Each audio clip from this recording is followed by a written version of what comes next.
How do you stay true to yourself in the face of challenge of criticism?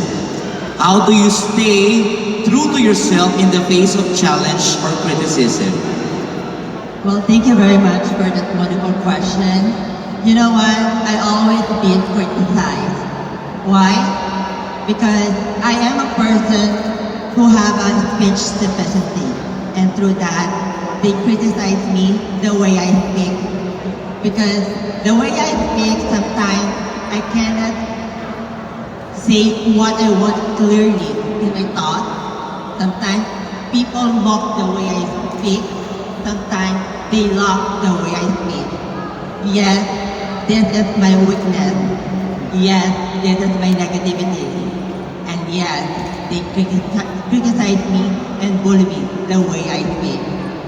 But I overcome those and face those criticisms as a weapon for me to challenge myself, discover within me the worthy of being an individual and as creation of God. And I'm standing in front of you, despite of having criticized, I know someone is being inspired by me. Because if you're going to look within yourself, you can be the best version of what you can be. Thank you. All right, yes. Thanks so much, Kyle.